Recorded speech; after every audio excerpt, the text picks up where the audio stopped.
기도하겠습니다. 살아계신 아버지 하나님, 감사합니다. 왜 그렇게 살고 있는지, 왜 그렇게 살아야만 하는지 오늘 스스로 질문하고 하나님 앞에 간절히 엎드려 그 답을 구합니다. 주님, 왜 이렇게 우상숭배와 하나님의 말씀과는 상관없이 살아가는 것이 익숙하고 또 살아갈 수밖에 없는 환경들입니까? 그 가운데서 주님 앞에 부르짖습니다. 잠잠히 주님을 바라고 겸손히 주님을 붙듭니다. 주여, 우리와 함께 하시고 우리에게 은혜를 베풀어 주옵소서. 믿고 감사드립니다. 예수 그리스도 이름으로 간절히 기도합니다. 아멘. 오늘 우리가 함께 나눌 말씀은 구약성경 스바냐 1장 1절에서 13절까지의 말씀입니다. 제목은 왜 그렇게 사십니까? 라는 제목을 붙잡았습니다. 왜 그렇게 사십니까? 라는 것은 다른 사람한테 그렇게 살지 말라라는 하나의 의미와 또 하나는 스스로 나는 왜 그렇게 살고 있느냐라고 하는 자책의 이 두 가지 의미를 동시에 봤습니다. 세상과 열방을 향해서 오늘 본문은 분명하게 말합니다. 2절에 여호와께서 이르시되 내가 땅 위의 모든 것을 진멸하리라. 이 땅의 심판에 대해서 스바냐 선지자는 선포를 하고 있습니다. 거기에서 살아남을 육체가 어디에 있겠습니까? 이 땅 전체를 멸절하신다고 말씀하셨으니까요. 그래서 그렇게 살지 말아야 됩니다. 그렇게 살면 망하는 것이라고 오늘 본문은 말합니다. 동시에 왜 그렇게 사냐 하는 것은 스스로에게 대한 질문이고 고백입니다. 저도 내가 왜 이렇게 살지? 이게 아닌데 하고 하는 생각들을 합니다. 스스로 자책하기도 하고 또 낙심하기도 합니다. 그럴 때마다 다시 또 엎드리면서 주님을 바라야 되겠죠. 오늘 본문의 말씀 7절에 보면 주 여호와 앞에서 잠잠할지어다. 하나님 앞에 어떤 때는 핑계대기도 하고 원망하기도 하고 부르짖기도 하고 분위기와 만남과 사건과 사람들 때문에 흔들리는 나의 모습을 보면서도 왜 이렇게 사는 거지라고 하는 자책도 할 수 있을 것입니다. 여러분, 스바냐 선지자는 누구입니까? 오늘 서론적인 부분에 한번 봐야 되겠습니다. 세상의 심판 앞에서 잠잠하라라는 그 음성을 듣는 사람입니다. 하나님의 음성을 듣고 하나님의 부름을 받은 사람입니다. 그는 그 1절 하반절에 보면 스바냐에게 임한 여호와의 말씀이다. 스바냐는 히스기야의 현손이요 아마랴의 증손이요 그다랴의 손자요 구시의 아들이었더라. 뼈대 있는 집안이고 이유 있는 집안이죠. 그 유명한 히스기야의 현손이기도 하니까요. 여러분, 지금 시대 자체가 어떤 거냐면 쉽지 않은 때이죠. 어느 때입니까? 요시야 왕이 일어난 때입니다.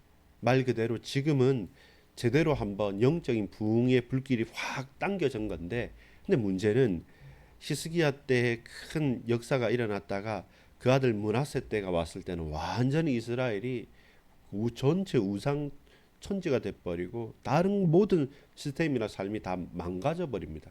그런 가운데 또 특이하게 요시아와 같은 왕이 일어났지만 결국 그 요시아도 얼마 가지 못해서 정말로 제대로 개혁해보고 제대로 바꾸려고 했는데 결국 얼마 가지 못하고 요절하게 됩니다.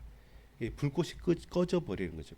얼마만큼 심각하고 얼마만큼 썩어 있었고 얼마만큼 타락해 있었기 때문에 아무리 또 강한 어떤 개혁의 드라이브를 건다 할지라도 어려웠던 것이죠. 그래서 결국은 대단한 사람이 나타나도 어떤 큰 좋은 일들이 나타난다 할지라도 한계가 탁 부딪히는 거죠. 어떤 거 기억하십니까? 이만하면 살겠다. 이러이러하면 괜찮겠다라고 하는 우리 마음속에 있는 이제 조금 위안을 가질 만한 바로 그때 내가 예상치 못하고 감당할 수 없는 문제들이 순간적으로 여러 개가 같이 확 다가들었을 때 건강도 큰 병에 걸렸다. 부모님이나 우리 가족들도 쓰러져 버린다. 그러면서 믿었던 그 동역자들 혹은 동업자들한테 배신도 당하고 나도 모르게 큰 송사에 끌린다.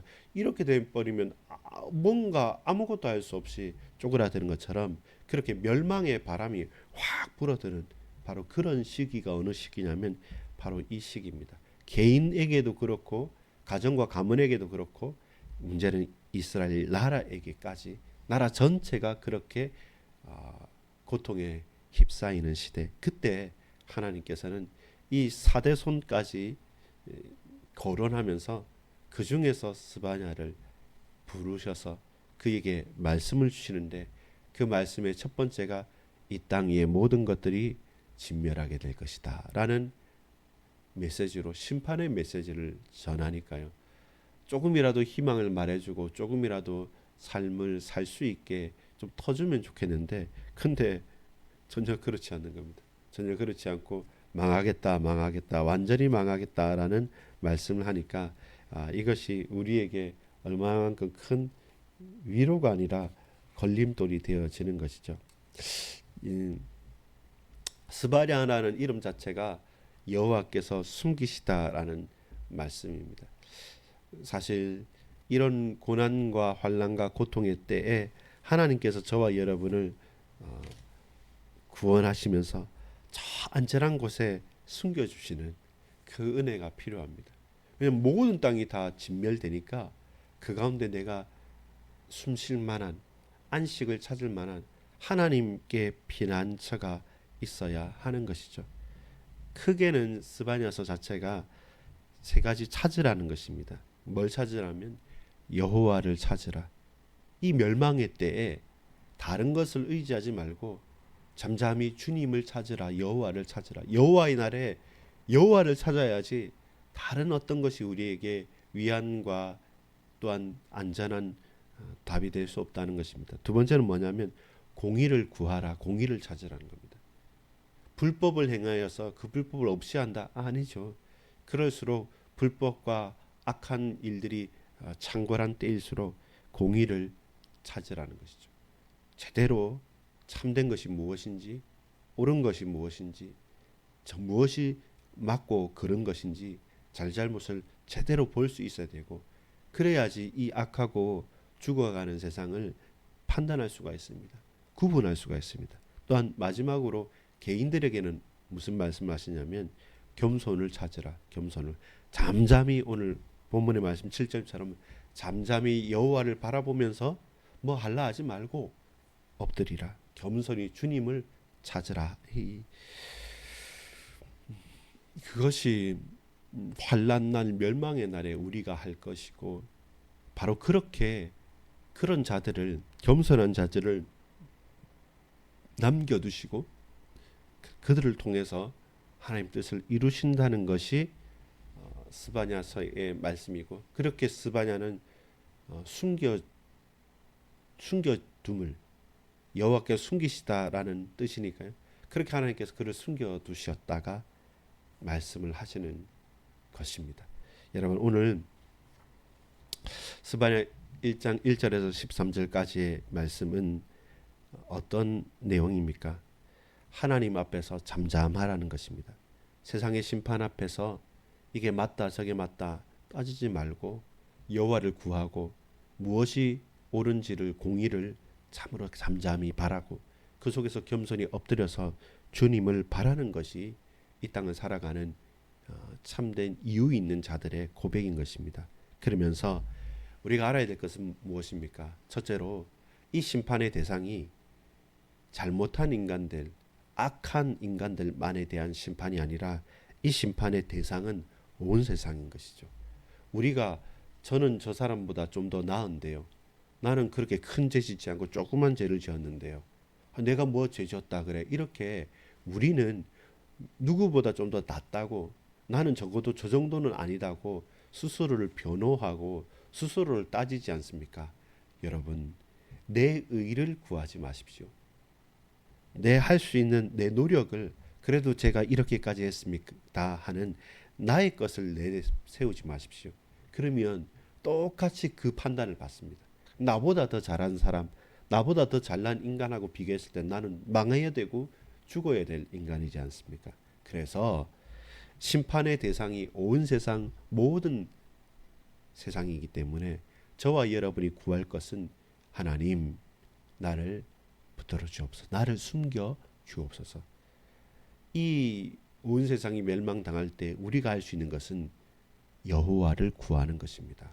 아버지, 하나님 아버지, 주님을 구합니다. 주여 내게 나타내소서.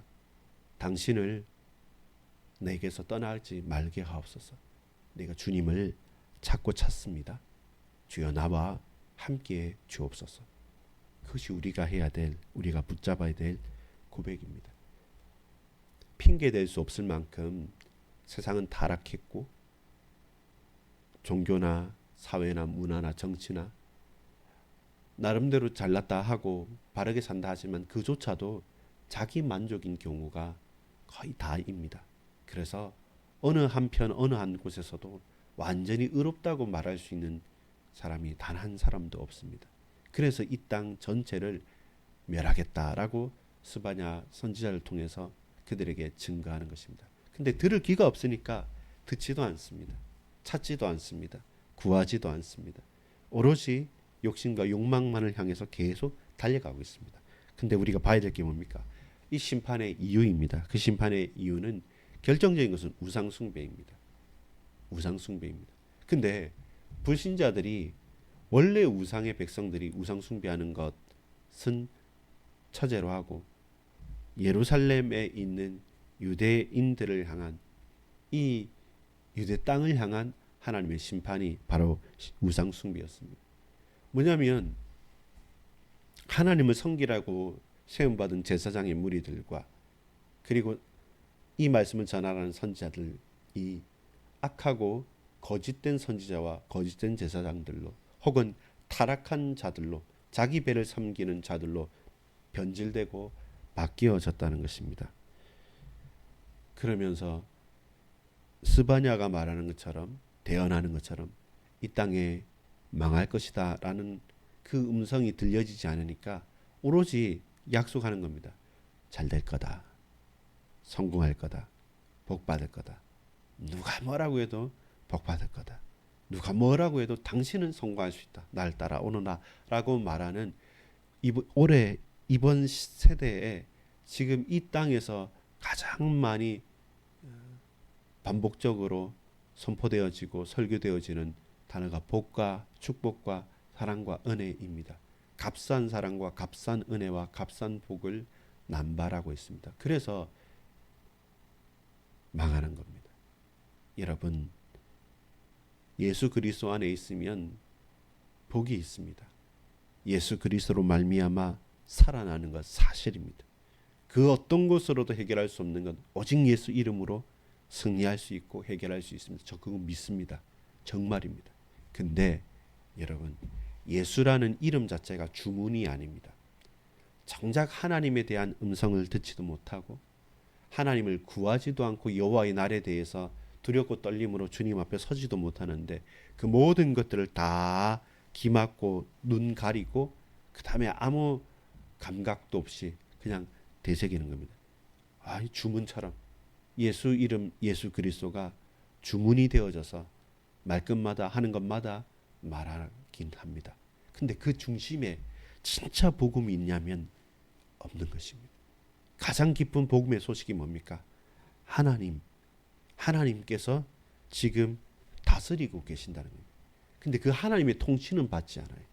하나님께서 지금 말씀하신다는 겁니다. 근데 그 말씀은 귀 기울이지 않아요. 그러니까 이 땅이 망한다. 지금 정신 차리고 깨어서 간구하고 엎드리라. 겸손하라. 하나님의 공의를 찾으라. 그러면서 여호와를 구하라. 그리고 잠잠히 주님을 바라라 라는 게 아니라 그냥 무조건 내가 하고 싶은 대로 살아가는 것입니다. 그리고 성경 말씀 중에 내가 듣고 싶고 보고 싶고 붙잡고 싶은 거 하나만 떼서 그것만 오로지 붙잡고 가면 나머지 모든 이 성경은 쓸데없는 것입니까? 그렇지 않지 않습니까? 그래서 하나님의 말씀 전체를 보면서 그 속에서 하나님의 음성을 듣고 하나님의 마음을 내가 느끼는 것입니다. 그러면서 이 땅을 바라볼 때 우리가 처음에 찬양했던 것처럼 이 땅에 이 세상에 눈을 들어서 하늘을 보니까 어지러운 세상들이다. 믿는 자여 어이할고 하는 탄식이 터져 나올 수밖에 없는 겁니다. 평안하다가 아니라 탄식함이 터져 나올 수밖에 없는 땅입니다. 왜냐하면 하나 이런 거에 쉽게 말해서 오늘 본문에 보면 어떻게 합니까? 볼까요? 5절에 보면 또 5절에 보면 또 지붕에서 하늘의 무별에게 경배하는 자들과 경배하며 여호와께 맹세하면서 밀감을 가리켜 맹세하는 자들과 이 무슨 말이냐면 지붕에서는 별 보고 섬기고 내려와서는 하나님께 예배하면서 하나님을 섬기면서 동시에 또 밀감 또 저 이방 신상을 같이 섬기는 겁니다. 그러니까 아무거나 믿으라는 거죠. 제가 만약 여기서 이 예수 이름 말하면서 십자가를 붙잡으면서 성호를 긋고 향을 피워놓고 절을 하고 108배를 절을 하고 그리고 저 말도 안 되는 이상한 주문을 외우고 그와 같이 할 수 있겠습니까? 근데 실제로 그와 같이 하는 거죠. 뭐 이유가 필요 없습니다. 우상 숭배 아무 관계 없습니다. 어쨌든 내가 잘 되고 복 받으면 되니까 이렇게 혼합하면서 섞여가면서 모든 것이 망해가는 시대이죠. 그게 심판의 이유입니다. 여러분, 그러면 우리는 어떻게 해야 됩니까? 저와 여러분 어떻게 해야 됩니까? 싸우자, 힘내자, 싸우자, 뒤집어 엎자. 이 세상을 향해서도 막 데모도 하고요. 교회 안에서도 막 잘못하는 사람도 있으면 막 때리고 패고 하면서 해야 됩니까? 근데 그렇게 말하지 않습니다. 전혀 다르게 말씀합니다. 무엇입니까? 오늘 7절에 주 여호와 앞에서 잠잠할지어다. 이는 여호와의 날이 가까웠으므로 여호와께서 희생을 준비하고 그가 청할 자들을 구별하셨습니다. 하나님께서 구별하셨기 때문에 주께서 우리에게 역사하시기까지 우리는 잠잠한 겁니다. 그 잠잠한 것은 뭡니까? 얼음이 돼서 가만히 있는 것 아닙니다. 잠잠히 여호와를 바라는 것입니다. 잠잠히 주님께 기도하는 것입니다. 잠잠히 이 말씀을 굳게 붙잡고 믿고 말씀 가지고 살아가는 것입니다. 여러분 말씀을 결론 맺겠습니다. 누가 뭐라고 해도 저와 여러분 이 땅을 살아가는 가운데 하나님의 지혜와 은혜가 필요합니다. 오늘 스바냐는 그 이름 자체가 여호와께서 숨겨주신다는 말씀입니다. 여호와의 진노의 날에 여호와께서 우리를 숨겨두시고 우리를 숨겨두시면서 그 남아있는 자들을 통해 하나님의 구원의 은혜를 우리에게 받게 하실 것입니다. 문제는 이 세상 전체가 멸망을 당한다는 것입니다. 거기에 나와 우리 가족과 우리 교회가 예외일 수가 없는 거죠. 그래서 저와 여러분 뭘 해야 됩니까? 이 심판의 날에 여호와의 날에 여호와를 바라야 합니다. 주님, 내가 주님을 소망하고 바랍니다 라고 기도해야 됩니다. 동시에 우리는 이유를 알아야 됩니다. 왜 망하는지. 나단에서는 열심히 살고 우리는 최선을 다했는데 왜 망하느냐라고 할 때 우상 숭배입니다. 믿는 자들도 하나님을 섬기는 것이 아니라 복을 섬기고 성공을 섬기고 돈을 섬기는 것이지 정작 예수 이름 부르면서 그 주문을 외면서 예수가 아닌 복음이 아닌 내가 원하는 내 배만 섬겼다는 것을 분명히 오늘 본문은 말씀하고 있습니다. 그러면 우리는 어떻게 해야 됩니까? 뭘 해야 됩니까? 막 이렇게 일어나서 싸우고 막 해야 됩니까? 아닙니다. 잠잠히 주님을 바라는 것입니다. 오늘 저와 여러분이 잠잠히 주님을 바라는 시간 있기를 소망합니다. 주님, 내게 은혜를 베풀어 주옵소서. 이 땅에서 내가 왜 이렇게 사는지, 왜 이렇게 살아야 되는지, 어떤 때는 낙심이 되고 환탄이 되지 않습니까? 그때 영적으로 깨어 있는 것입니다. 하나님께서 이 모든 세상을 멸망시킬 것인데 그 중에 나와 우리 가족과 우리의 가정과 우리의 교회는 뭐 해야 되는가? 그렇다면 주님만을 바라봐야 되는데 주를 바라보면서 이 모든 죄악과 우상과 악한 것들을 버리고 하나님 여호와를 바라라. 공의를 구하라. 그리고 겸손하라. 잠잠히 주님을 바라볼 수 있는 저와 여러분 되기를 소망합니다. 기도합니다. 주여, 잠잠히 주님을 바라봅니다. 누구누구 잘못한 또 이런저런 문제 있는 것뿐만 아니라 온 세상이 주님 앞에 진멸되고 멸절될 수밖에 없는 그런 위기 속에 우리가 부름을 받았습니다. 이 시간 하나님을 구합니다. 이 시간 공의를 구합니다. 이 시간 겸손히 주님 앞에 엎드리기를 원합니다. 잠잠히 주님 앞에 나아가오니 주여 우리를 붙드시며 역사해 주옵소서. 건져 주시옵소서. 구주 예수 그리스도 이름으로 간절히 기도합니다. 아멘.